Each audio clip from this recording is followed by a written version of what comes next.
Hey, have you been drinking again? This is the third time this week. When I think about coming home to an old hag like you, it tires me out. I can't stand it unless I drink. It's been every weekend recently, and now it's even on weekdays. Men have social obligations, you know. I'm working too, you know. Once in a while, you could come home early. And at least talk to our son, Kevin. I don't care. Taking care of the kid is a wife's job. These days, this seems to be the only conversation I have with my husband. 12 years into marriage. And I'm still dealing with my husband's wasteful spending habits every day. My name is Catherine, 36 years old. Even after getting married, I continued working. My husband is 2 years older than me. So naturally, since we are aging together after marriage, if he calls me an old hag, I can't help but think, isn't he an old geezer too? But even if I retort the same way, it would only result in a quarrel. So, I choose not to, but we always end up disagreeing on issues related to money or our child. The company we work for is quite large, and has solid maternity and paternity leave systems in place. So, returning to work after childbirth was smooth and I have no complaints about my job. My husband also works at the same company, but since our departments changed, after I returned from leave, we hardly ever meet in the office. Currently, my husband is in sales and I'm in HR. So, I understand that he has more obligations and often can't leave work on time. But still, I can't help but feel. My husband has never done the preschool drop-off and pick-up, not even once. Hey, couldn't you at least pick up our child once in a while? That's your job, isn't it? Besides, I never wanted a child in the first place. Our child is already born. It's pointless to say such things now. They said that seeing the child's face after birth would make them seem cute. But that's a lie. I don't find them cute at all. They aren't even attached to me. That's because you never play with them. You always pretend not to notice. When Kevin tries to talk to you, I want to relax on my days off too. I can't be bothered to deal with the child. Our only son, Kevin, entered 4th grade this year. He's at an age where he understands a lot.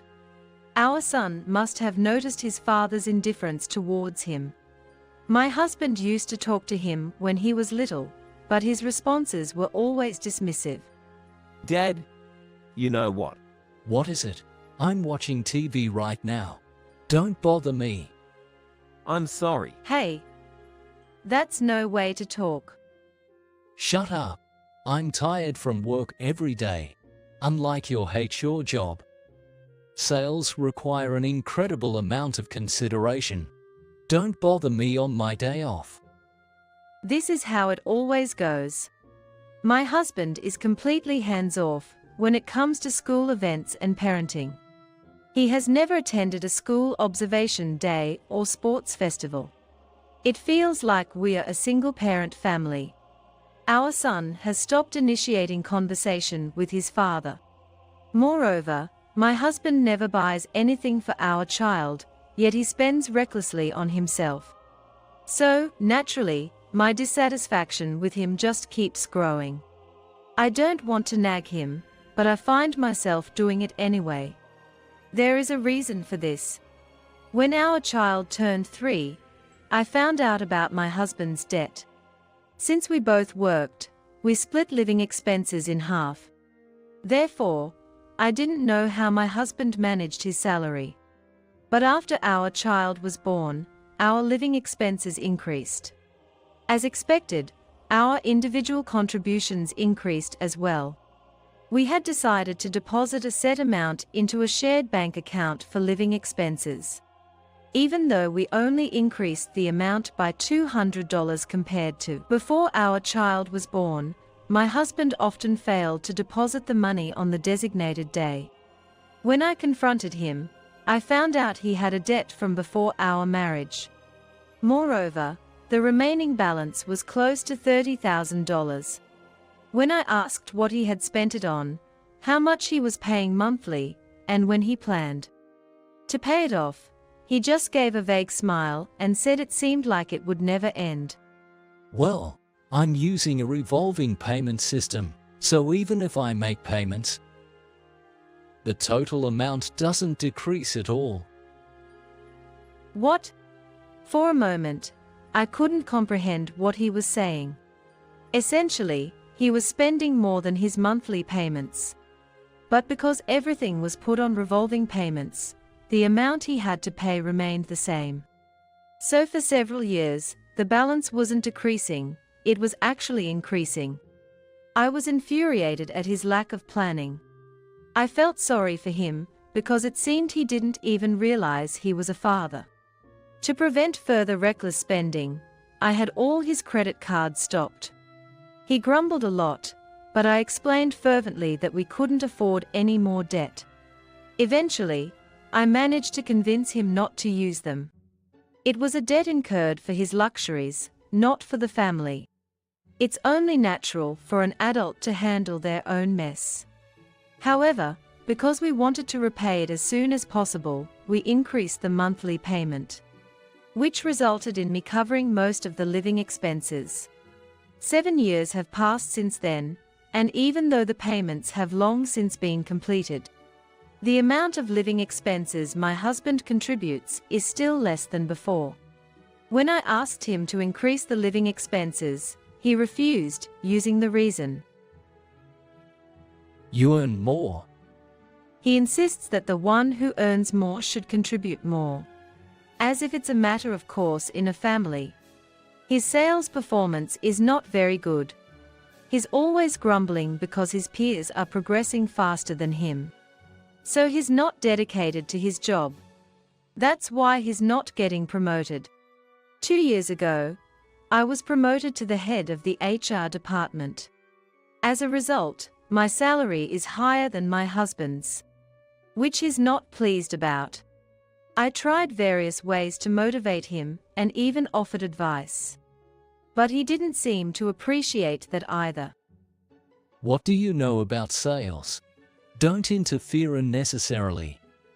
With that, he wouldn't listen to anything I had to say. He would only argue, no matter what I said. Gradually, I got tired of it and stopped trying so hard to speak up.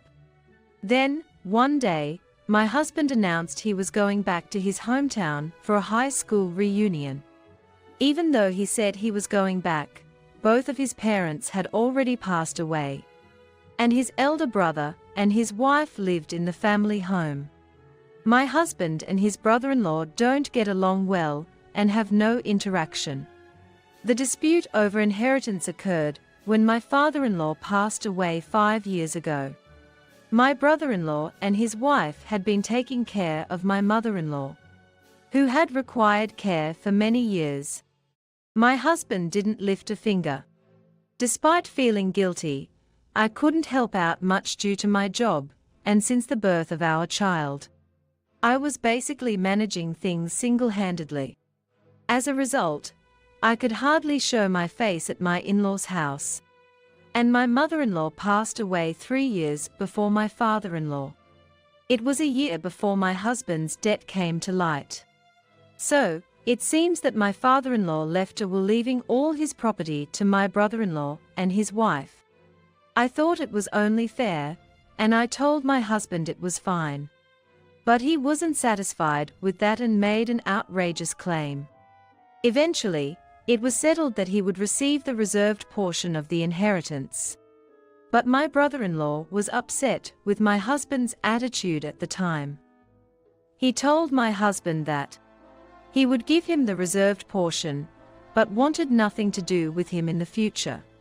Knowing all this, I don't have the face to meet my brother-in-law and his wife.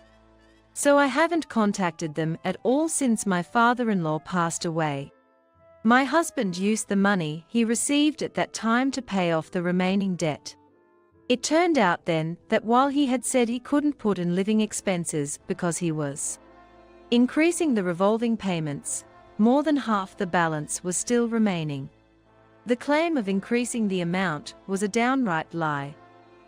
He was just using the pretense of increasing the payments to avoid contributing to the living expenses, and instead using the money for his own entertainment. It was a ridiculous situation. When I complained, asking what was going on. In the end, it was settled, so what's the problem? All this happened because you stopped my card and decreased the money I could use. I have no choice but to take the difference from the living expenses, he said brazenly. Because of all this, I've been cut off from my brother-in-law. So even though he said he was going home, he shouldn't be able to stay at his family home. When I asked him where he was staying, he said he had booked a business hotel in front of the station. I thought it was rather sad that he was going back to his hometown. But he couldn't even show his face at the house where he was born and raised. I didn't say anything about it and just saw him off. Dad is not coming home today. Yeah, that's right. While I was seeing off my husband, who was cheerfully leaving, my son called out from behind. Moreover, he seemed somewhat happy knowing that his father wasn't coming home. I once again felt that for my son, his father was not a presence he wanted around. And I realized that I felt the same way. Today is Saturday, and I'm off from work, so why don't we go somewhere? Just the two of us, and eat out tonight. Really? Yeah. Yay. I began to think more and more that I should seriously consider the future. If I felt relieved that my husband wasn't around. But after the day of that reunion, my husband's outings clearly increased. Especially on holidays, he was often out and stayed out overnight. He was strangely in a good mood and carried his cell phone, which he used to leave on the table, everywhere. It seemed he even brought it into the bathroom. No matter how you look at it, it's suspicious. Hey, haven't you been going out a lot recently? Where on earth are you going? I've been thinking about working out a bit, so I go to the gym on my days off. Once you hit your late 30s, your physical strength starts to decline. Oh, is that so? Do gyms have accommodation facilities? And no, not like that, but when I drink with friends on the way home, it becomes morning. When I'm feeling good, the drinks keep flowing. I see. Are you working out to play sports with Kevin? Yes, that's also possible. His eyes are darting around. Looking at him with a cold eye, thinking he could at least lie more skillfully. I was certain of my husband's infidelity in my mind. I could have hired a detective agency, but for now, I followed him on the days he went out. He got on the train and got off at the station where his parents' house was. At the station, a young woman was waiting in a car. And he happily got into the car. Since his behavior had changed since the reunion, I thought the other person was a former classmate. But the current woman looked clearly in her 20s, so it didn't seem that way. Still, I thought, he wastes money, he doesn't take care of the child, and on top of all that, an affair. I felt foolish for staying with him. I decided to break up with my husband and started preparing for it. Well, I'm going. I might stay at a friend's house tonight. Okay. Take care. I thought it was a perfect opportunity. But just then, it was discovered that my credit card was missing from my wallet. I remember it being in my wallet until yesterday. I hadn't taken it out, so I didn't think I'd lost it somewhere. I immediately contacted the card company and reported it lost. When asked when I last used it, I couldn't remember, it had been a while. I had kept a record of my statement on my computer, so I checked that and answered. And fortunately, it hadn't been used since then, so I was saved. I hadn't dropped it, and I hadn't even taken it out of my wallet. So why did I lose it? There's only one answer I can think of without even thinking about it. My husband had taken it from my wallet. There's no other explanation. I thought it was something he would do. For about the past 6 months, he's been receiving dunning letters from various credit card companies. Probably, his card was maxed out and he couldn't use it anymore. When my husband settled his debts, he had made a new card before I knew it. And more than one. I left it alone because I didn't feel like saying anything since my husband was going to be the one paying anyway. But to steal someone else's card, that's just plain theft. Anyway, I'm glad I noticed it early. I immediately started packing my husband's things. I know where my husband is. I had a detective agency find out who and where his mistress was. She's a 26-year-old woman living in the neighborhood of my husband's parents' house. A whole generation younger than my husband. According to the investigation report, she was divorced last year and had returned to her parents' home. She seems to have been working at the business hotel where my husband stayed when he went to the reunion, so that's probably where they met. They were already neighbors, so they knew each other by face, so the conversation probably bloomed. My husband is always at her parents' house. They've known each other since they were children, so it may be easy for him to visit. But I wonder if her parents know that he is still married and are letting him stay. Well, either way, it doesn't matter. I had my husband's luggage loaded onto the truck that soon arrived and sent it off. Now it's our turn. I've cancelled the credit card, let's move too. Yeah, sounds good. My son seems overly excited. When I told him we would be living separately from his dad, he said, I fully agree. Just as my husband had long ceased to be a husband in my eyes. He had also long ceased to be a father in my son's eyes. I regretted not making this decision sooner. And by nightfall, we had moved into our new home. Of course, we completely cleared out the house we had been renting, turned off the water, gas, and electricity, and under the supervision of the real estate agent, returned the keys. As my son and I were discussing what to have for dinner, my husband called. Hey, what's the meaning of this? Why are you sending my stuff? Everyone's in shock. Well, you seem to be spending a lot of time there. So I thought it would be convenient for you to have your belongings. Stop messing around. Thanks to you, Kelly's parents found out I'm still married. You included the divorce papers in the package. By the way, how did you know where I was? I hired a detective agency to find out. The husband truly believed he hadn't been caught having an affair. How naive of him to underestimate me. Your behavior was blatantly obvious. I confirmed the affair, but I didn't want to bother investigating the identity of the woman because I have my own job, and I wanted concrete evidence. Evidence? If you want to get as much property division as possible, it's best to have evidence of the affair. When I get home, you're gonna pay. Go home. Where to? To our house, obviously. Oh, you still want to come home? That's a surprise. As my words implied, the husband seemed to have returned home the next day. He must have been shocked to see our completely empty house. I don't understand why he thought I'd still be there. After I'd sent him the completed divorce papers. And then today, he tried to use my credit card and was embarrassed when it didn't work. I reported the card as lost, so it's only natural that I filed a loss report. Oh, and I also reported a theft to the police while I was at it. What? The husband's voice went up an octave. It was obvious he was worried about being arrested.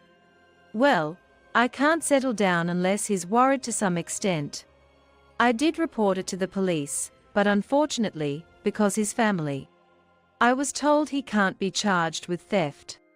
Furthermore, according to the credit card company, if a family member living with you uses the card, it's considered your responsibility, and you won't be exempted from the payment. I'm the one who has to pay. I'm glad I noticed before it was used.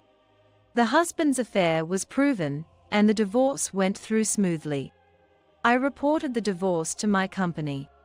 Since my surname will change, it's customary to report the divorce as soon as possible. When I was asked why I was divorcing and casually said, because of my husband's infidelity, it quickly became known throughout the company. My ex-husband has been ostracized by his colleagues and is now seen with contempt. Besides, our company has strict ethical guidelines. So my ex-husband was transferred and is now working in a regional office. I used to pay most of the living expenses, so if he continues to spend money as before, he'll naturally run out. It seems he's finally realizing this. Plus, with the demotion and the resulting decrease in salary, plus child support and payment for the splurge on his own credit card, he seems to be living a very poor life.